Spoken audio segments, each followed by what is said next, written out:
All right. Well, okay.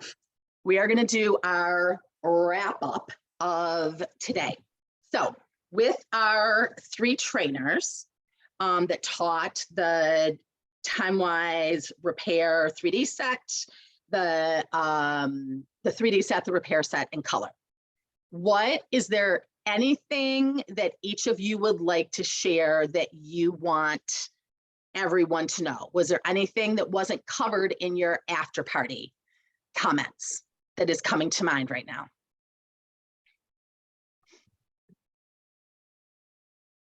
Or you may feel like we nailed it. Check, we're good. I think we're perfect.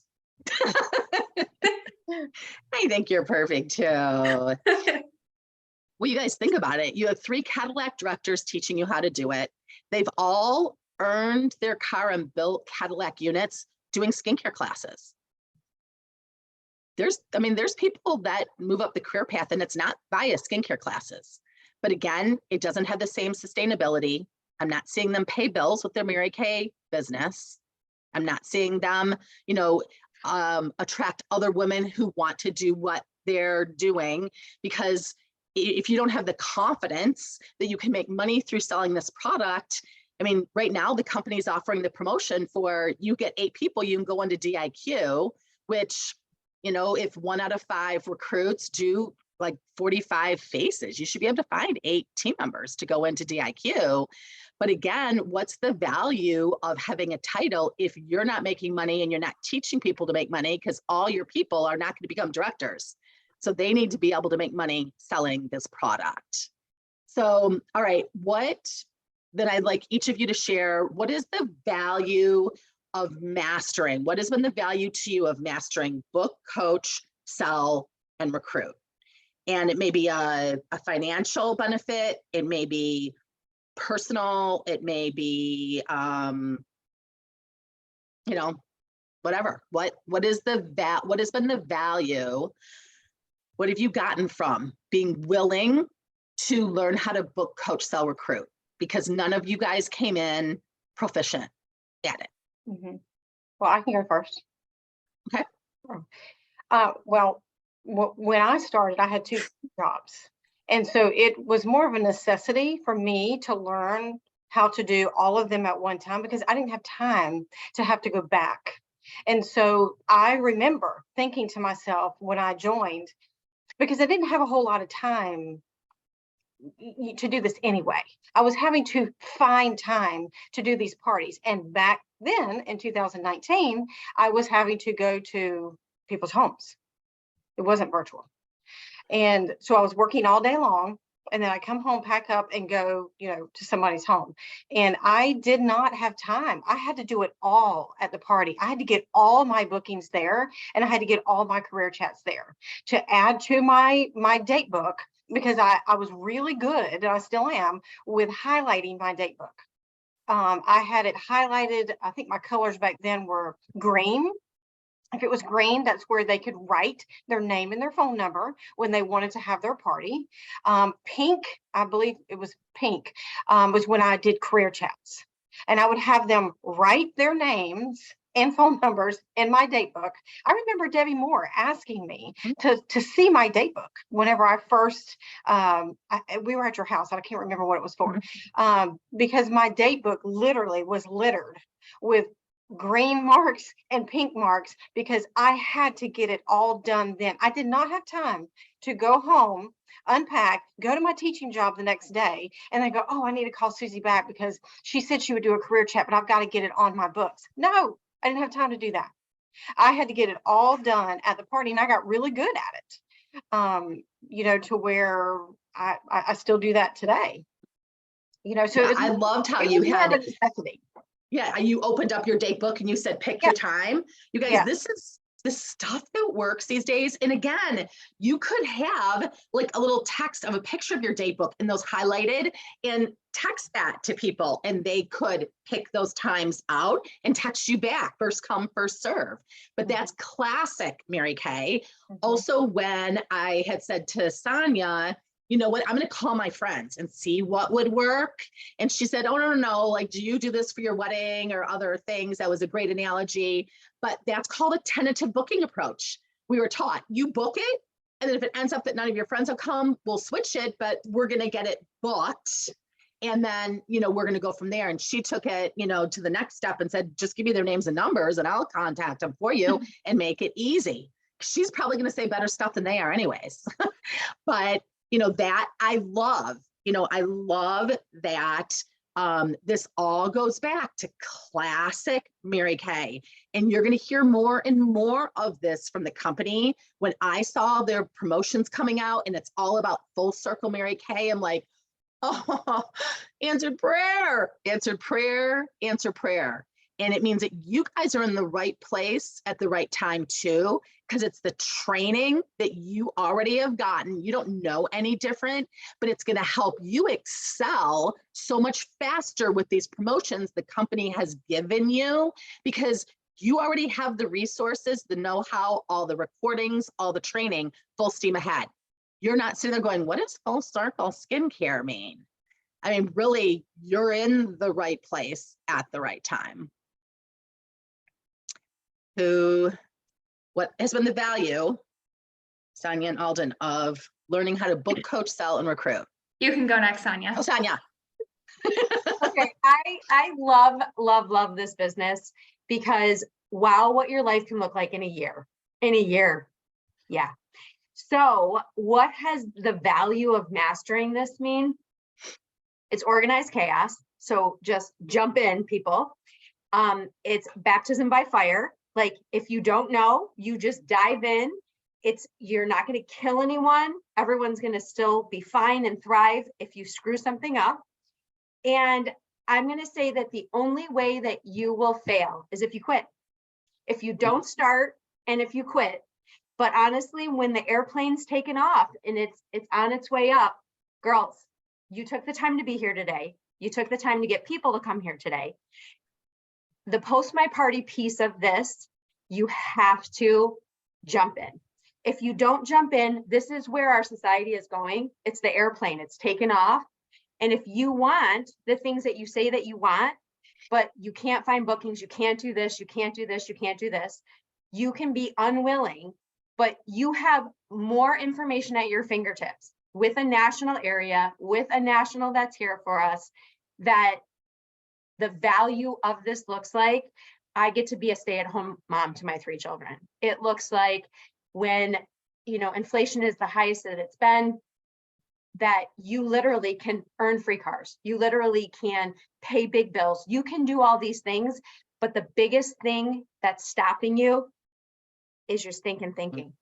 You think that you can't, you won't. And if you think that you will, you can. So it's a mind shift, but it's also, you're not going to be good at anything until you do it 10 times.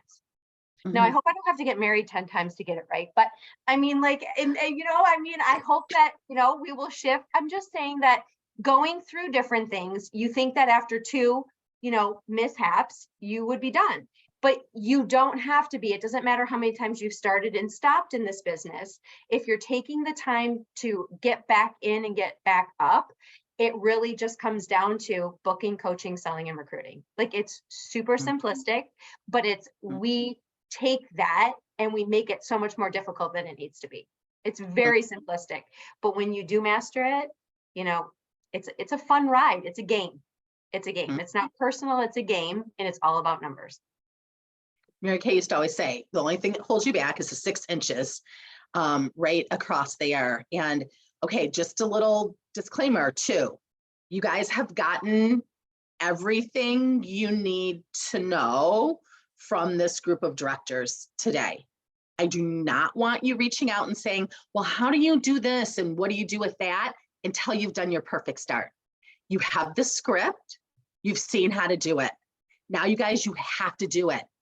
I mean, a disservice that has been done in this day and age is that you have access to information and to people far too easily. Mm-hmm. And so you do that instead of using what you have and doing the work to learn it. Because you will never own any confidence in any endeavor unless you do it yourself. I mean, literally, Debbie Moore, I wanted to spend time with her, and I knew I wasn't going to spend time with her, and I was never going to be in her position unless I could book a perfect start. I wasn't going to have time with the top director if I wouldn't even book a perfect start. And she told me, find 2 people at the meeting and go and watch their party. Not, I'm taking you, I'm picking you up, or I'm doing it for you. There was no grand opening, no debut, none of that stuff even existed then. They should even exist now. Like, they served a purpose in a time period when we didn't have a flip chart and we didn't have technology and we didn't have a video of a skincare class, but there's no reason that we should be enabling consultants any longer. We don't need to. We filled a gap and we didn't have the resources we needed. We have more than enough resources now. And so she said, find 2 people and go watch a party. She would have died. The one lady did the party with a cigarette hanging out of her mouth. Debbie Moore would have died. Oh, I didn't even, there's no way I'd tell her. No way. She would have died, gone and killed her or died herself, one or the other. But I learned, I mean, you learn either what to do or not to do. I didn't sit there and go, oh, she has a cigarette out of her mouth and I don't smoke cigarettes, so I'm not going to do Mary Kay more. Are you kidding me? I went, all right, yeah, not doing that for sure. Debbie Moore is who I'm looking at. That's the star that I've hitched myself to. But I saw enough that if this lady can sell this product with a cigarette hanging out of her mouth the whole party, I can figure this out. And so then I booked my 8 and I did my 5 parties and I'd ask her questions afterwards and I'd go to my weekly success meeting. And then I booked 5 more and did a power start. And then I moved out of town across the country and was not in contact with her except for one phone call once a month for the first 2 years, which is when I earned my car, did Queen's Court of Sales, but I went to seminar and I answered her calls.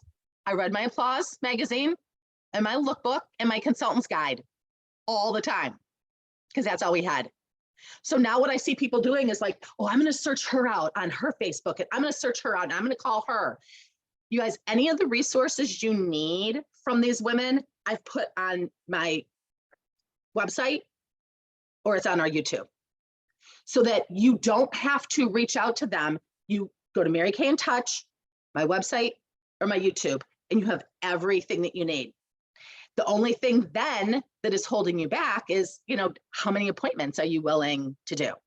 How fast are you willing to get back up? How soon are you willing to get over yourself? You know, that's the stuff up here that holds you back. But I always have to say that as a disclaimer, because I don't want to, you know, our top performers, I mean, because I see people go from person to person to person to person to get more info, more info, more info, more info, and they're still not doing anything themselves. Because that's not okay. That's selfish behavior. That's consumerism. Mary Kay taught us, these are the things you do. Here's your script. Here's your product. Here's your flip chart. The company's given you everything that you need. You have a national sales director that 95% of the company does not have. You have everything that you need to reach those dreams that God's laid in your heart through this opportunity. Alden. I've kind of forgotten the question at this stage of the game. Why was it worth it? Are you glad that you mastered? What has been the benefit of mastering booking, coaching, selling, and recruiting? So I think for me, I was always willing to focus on mastering the basics because I saw the benefits on the other side. And I was willing to, you know, do what it took to get to the level of the people that I wanted to, you know, like Dawn said, like she wanted to hang out with Debbie Moore. I want to hang out with Debbie Moore. Like I value that. So I was willing to do the work to get those things done. But also, you guys, most women like being in control of things. I like being in control of things. I was unwilling to not master the basics because I never wanted to then, nor do I ever want to now, be in a place where I can't afford what I want or need for me or my family. I was unwilling to ever give other people that control over me or for me, because I knew once I had a starter kit, I had the ability, if I was willing, right? Like that's it. If you're willing to make whatever income I needed to for whatever task was at hand.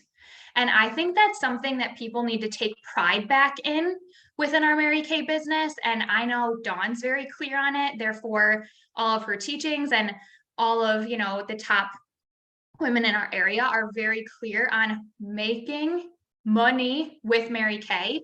But I was unwilling to be at a place where Mary Kay wasn't paying my bills because I burned all of my bridges, which I love doing because you make very different choices. But I have always been willing to do whatever it takes to pay for whatever was needed or wanted with Mary Kay income, because when you do that, nobody can tell you that Mary Kay doesn't work, or no matter how absolutely crazy people get or the crazy things people do in and out of Mary Kay, because we're not isolated from crazy people within Mary Kay. They still make it in. Now, they don't stay long, but they make it in. But I was always unwilling to let whatever crazy things people were doing distract me from making money, but also that didn't affect me because I was paying all of my bills with Mary Kay money, and nobody can tell me otherwise. And when you're at that place, it's a place of ownership. So how Sonia was talking about, you have to do 10 skincare classes. I believe it's a lot more than 10. I believe in to become a true master at things, it's 10,000 hours. That's why Dawn was talking about how she could do this in her sleep. But let's start with 10. 10 sounds like a good start, people. Start somewhere, right? But having that ownership, you act differently, you speak differently. And that's where I hope that everybody gets to this place, shake off anything that, has happened before. That's why I love New Year's in Mary Kay, because we get a new year for the year and a new year in our Mary Kay business. But shake off that. And really, you guys, it is a business. We have fun and all the things, but I want you to shake off all of the other things and the feelings and the fun and the prizes, and put numbers on paper and figure out what money has to be made to pay bills. Because until you're willing to pay bills with Mary Kay income, then we're just having fun. And that's fine. But it's more fun when you have money to pay bills. Way more fun when you have money to pay bills. And we have the ability to do that. And that's what I hope you all are willing to master, these basics, because really, they're basic. They're really, really basic when you really get down to it, that you can have a 6-figure income, have trips, have free cars, have retirement programs for booking, coaching, selling, and recruiting. You guys, it's that simple, it's that basic. But is it worth it enough to you? Is what you see, the fruit of mastering the basics, worth it enough to you? And it always was worth it enough to me, because I lived it from somebody who owned the skills, and the fruit showed on the other side of it. I think it's in boot camp. I had a marketing major and a psychology minor just because I couldn't figure out what degrees, and they were the easiest classes for me. And so the psychology, I remember studying out how people learn, and everyone starts out incompetent. And I think I've shared this on boot camp. I think it's on boot camp. Everyone starts as incompetent. And then you get to the point where you're, you know that you don't know. And then you're incompetent, you don't even know that you don't know. And then you're competent. I know, I don't know. And then you get to the point where you're actually competent, like you know more than you think you do. And then you get to competence. Everyone moves through that in everything that they learn. So how long do you want to take? If you're the type of person that you like to know what you're doing, you like people to look at you like you know what you're doing, you're professional, for God's sake, if you're a perfectionist and you profess perfectionism, then you should be moving faster than anyone, because you got to go through a lot of numbers to get to competent incompetence, or competent competence. You don't get there by not doing. You don't get there by not doing. I mean, that's delusional to think that you're ever going to be competent in something and not do it. And you guys, we do live in this society that people think, I'm just going to watch all these highlight reels of other people, and I'm going to be a consumer and watch events and have people tell me how great it is. And then I'm just going to own it and I'm going to be successful at it. You guys, that's delusional, but that's very common in this day and age. This is not a Mary Kay thing. You know, something I've learned in this whole process of working through with a business coach, as we've done with NIQ and the DIQ now, is he's sharing, like, this is what I deal with the CEOs. This is what CEOs are dealing with all over our country and our world right now. This is not a Mary Kay issue. People are delusional. They're living in delusion.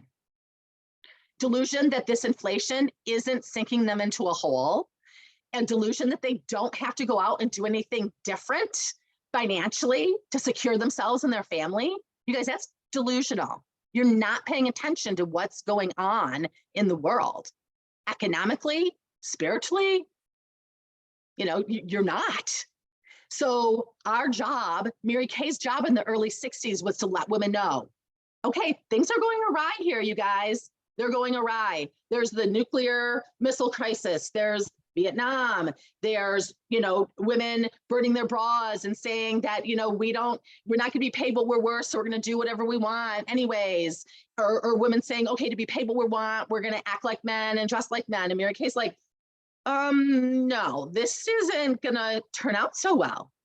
It didn't turn out so well. It's not turning out so well. I just read a statistic, and Alden sent it to me, that about what women are making. It's still 84%. It's like 83.7% of what men make a year. When I started 36 years ago, it was 78%. So we've gone up in 36 years, 6%. I don't know if you guys have a problem with it. I have a huge problem with it. And the average median income for women is $971 a week in the United States of America. When you multiply that by 52 weeks, that's median. That's taking high, it's taking low. That's median. So that's 84% less than what men make, median, a week.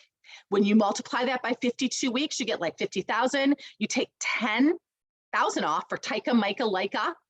You take another for all the benefits you're earning, but you're not really earning because you're paying for them. So your insurance that you say is free, it's not really, you're paying for it. You take all that out and you make less than a Malibu driving 20-hour-a-week consultant. And you're working 40 to 60 hours a week for 2 weeks of vacation.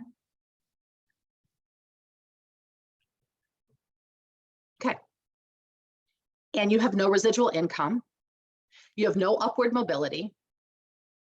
You have no opportunity that if you need more money, you have a child that has special needs or special giftings, to get special help, tutoring, help for them, or to put them in the schools that set them up to use their gifts and talents.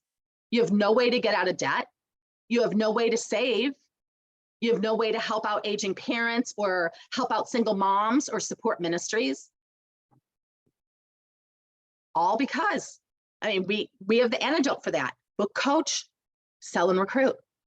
Okay, our final comments from each of you. So we have brand new consultants. We have everyone in that whole stage, you know, brand new or recommitted, you know, incompetent and competent, the whole thing to competent, listening. What if you knew back then at that incompetent stage yourself? What do you wish you would have known then that you know now? What would be your advice to your young, just getting started, not comfortable that you could do this yourself, didn't have results yet yourself? What do you wish that you would have known then that you know now, that you want them to know?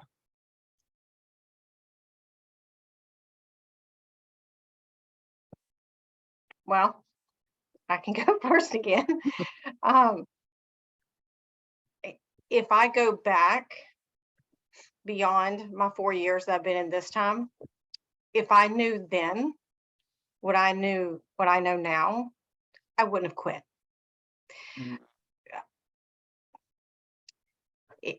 Everybody, and you know, I kind of had a discussion with National Sales Director. Oh my gosh, she's under Debbie Moore. Black lady, what is her name? Bridget Shaw. Bridget Shaw. Mhm. Bridget Shaw. And Bridget was telling me that, she goes, you know, I went through pretty much the same things that you have. She goes, the difference between us is what I did when I was going through the valleys is I stepped back and I regrouped. Let me figure this out. And I moved forward. You know, what I did was I stepped back and went, done, you know, and that is a mentality that you have control over. I had control over it. I chose the way that I went. So that would be what I would do different. Mhm. You know, Yep. that It's always too soon to quit. I remember Kathy Halou used to tell us, you know, when you're getting ready to quit, probably your next success is right around the corner. And I remember her saying that, going, okay, like Debbie Moore taught me the only way to fail is to quit. And then Kathy Halou saying that, those were like bookends. It's like, so quitting isn't an option. So you make different choices. I can go next. Okay. I would definitely say in almost 20 years that if I could tell myself now, back then, I would tell myself, you're going to fall down, but you're not looking at the gallery around you to tell you what you're supposed to do. So I pivot from a divorce to going back into the classroom because that's where safety was. And I listened to people that did not run a Mary Kay business to navigate where I was going. But I know with the Lord as my partner that I'm in the right place at the right time for the betterment of all. So when we wrap this up, and I love to go full circle, is the juice worth the squeeze?